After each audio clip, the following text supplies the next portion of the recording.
But now we are going to do another edition of NFL Draft Underreactions, everybody. While they're, Oh, jazzy music. Is this from the Sanford and Son soundtrack? Shout out Tajay Spears. Okay, here's what we're underreacting to on this Wednesday. There isn't a Jamar Chase, right? He's at UFC, hanging out with this guy, Joe Burrow. They've got a magical connection. There's no Jalen Waddle, someone excited about with the cool dance that we all will learn and copy and TikTok about. No, there's no top 5 or 6 pick at wide receiver in this class, and we may not have 4 go in the top 12 like we saw last year, but I do think because of that, we've forgotten about wide receivers. We're underreacting to how impactful this class can and likely, given the history of wide receivers in their rookie year of late, will be. The last 3 drafts being absolutely bonkers at the position should not diminish this one. Now, if you take a look at our guy, Daniel Jeremiah, we're his PR system here. We love Daniel Jeremiah, and he does all the hardest work, so we show his top 50 prospect list here. Take a look. He has 5 wide receivers in the top 40. And listen, all of them have question marks, sure, but they all have big-time potential. With where they're going, I've seen value all over this. I want to start with the first name on the list, Jordan Addison, out of USC, total package, we're talking skill set. And if he was a little bit bigger, this always happens. The undersized guys get no love. If he was a little bit bigger, no doubt he would be a top 10 pick, but he's 5'11", he's 173 pounds. There's going to be doubts about whether he can hold up at the next level. Hopefully Devontae Smith's success, the Heisman Trophy winner, did his thing for the Eagles. Hopefully that success sort of helps make the case for him and some of the other quote-unquote undersized Gavroche from Les Miserables guys. Let's not forget a bee can sting a bear. A worm can roll a stone, okay? Yeah, I brought some Broadway. I'm here in New York. That's what we do here. He has the chance to be a star, Jordan Addison does, and he started his career at Pitt as Kenny Pickett's right-hand man, where he racked up over 100 catches, 1,600 yards, 18 touchdowns. The Biletnikoff Award, baby, that went to him! The nation's best receiver. Are you serious? Come on, what a value for an NFL team. And he helped Kenny show off first-round talent. So I wouldn't rule out a reunion.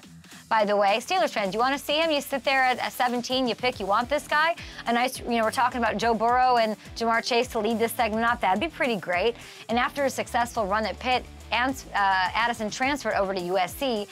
What did he do for the Trojans? You might be asking, why should we draft him if we're an NFL team? He helped crown Caleb Williams, the quarterback, with the Heisman Trophy.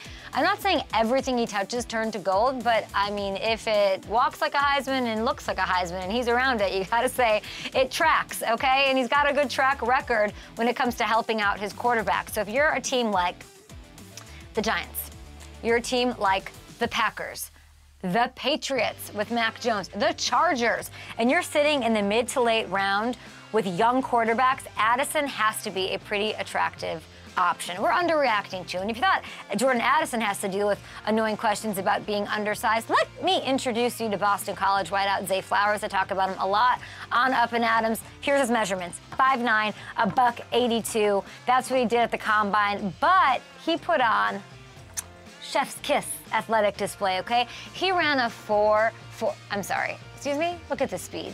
Blazing off the pages, smoke emoji. Okay, he ran a 4.42.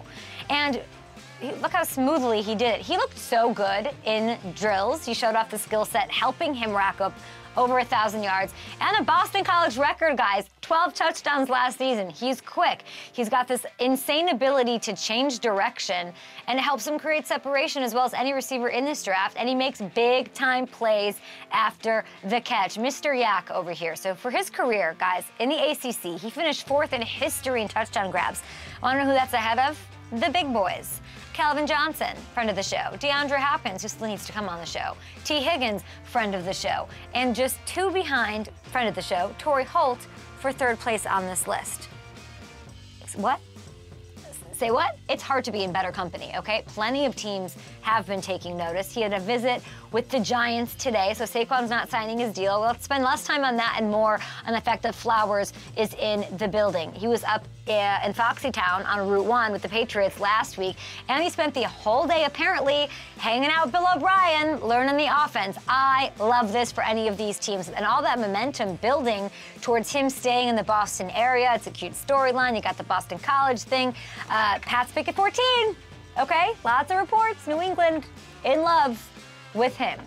And the film rooms, Brett Coleman, by the way, they even tweeted that Zay to the Pats feels like the league's worst kept secret. So we'll see if there's fire behind any of the smoke or if it just makes someone say, oh no, Patriots, you will not, and we're going to jump ahead of you in New England to snag him. All right, is there another wide receiver I want to talk about? Hell yes, there is.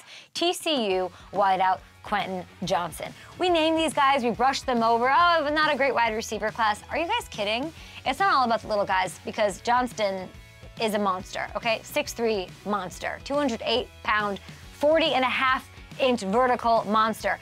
Big play machine. Gosh, it would be so fun just for one day to have those measurements. Can you imagine? He averaged 19 yards per catch.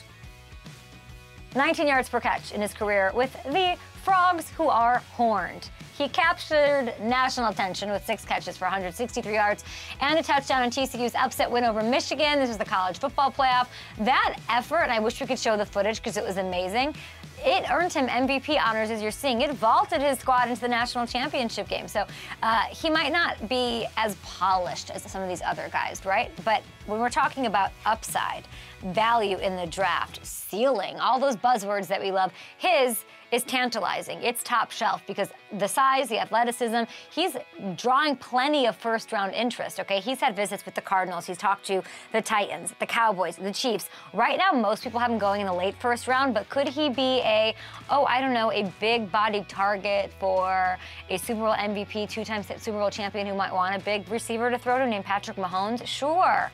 The weapon the Cowboys were missing opposite CeeDee Lamb last year, could that be Johnston? Sure, it could be. Do the Bills go get him to try to jumpstart their passing game? Again, if he does end up going towards the end of the first round to one of those loaded teams, Quentin may be someone that we are talking about in the playoffs as a rookie next year. So yes, give all the love to the quarterbacks and the defense that didn't get enough love, and we talk about it here on the program, but don't sleep on the wide receivers or keep sleeping on them, and then when they pop off, they'll be underrated, underhyped, they'll undersell and over-deliver. Now coming up, Matt Hamilton and I are gonna break down the 3rd episode of season 4 of Succession, the ins and outs, every little bit, no stone left unturned. The full recap next.